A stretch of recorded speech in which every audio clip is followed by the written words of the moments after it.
श्रीमद्भगवती गीता प्रथमाध्याय अर्जुन विषाद योग।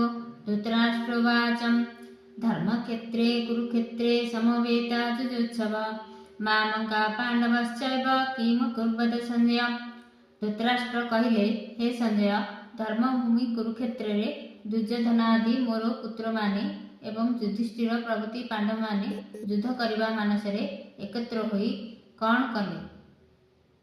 एते धृतराष्ट्र पचारछन्ती मोर पुत्र आ पांडव माने कौन कले।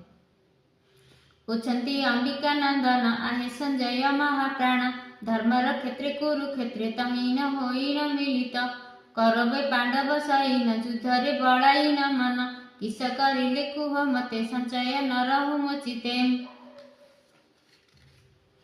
संजय उवाच दृष्टा तु पांडवानिक प्रीढ्यतिर्जधनस्तदा आचार्यमुपसंगम्य राजा वचनमब्रवीत् पश्यतां पाण्डुपुत्राणमाचार्य महती चमुं वृढा द्रुपदपुत्रेण तव शिष्येण धीमता अत्र स्वरामहेशासाभिमार्जुन समाजुधि जुजुधान विराटश्च द्रुपदश्च महारथ तुष्टकेतुश्चेकीतनं काशीराजसभजवान् पुरजेति कुन्तीभोजस्य शैवश्च नरपुङ्गवः युधामनिश्च विक्रांत उतमोजासभजवान् सभद्रोदेयाश्च सर्व एव महारथा।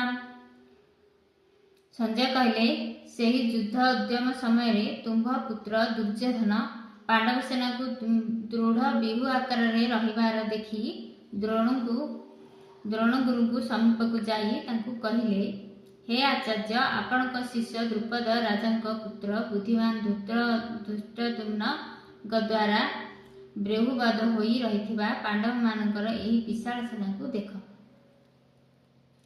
एही पांडव सेना मध्य युद्धरे भीमार्जुन तुल्य पराक्रमशाली राजा माने सात्यकी विराट महारथी द्रुपद राजा दुष्टकेतु चेकितान बेजवान काशीराजा पुरोजिति कुंतीभोज नरश्रेष्ठ सभ्य पराक्रमशाली युधामनु बलवान उत्तमौजा सुभद्रा देवी पुत्र अभिमन्यु एवं द्रौपदी पंचपुत्र प्रतिबिंध्य प्रभृति अच्छा।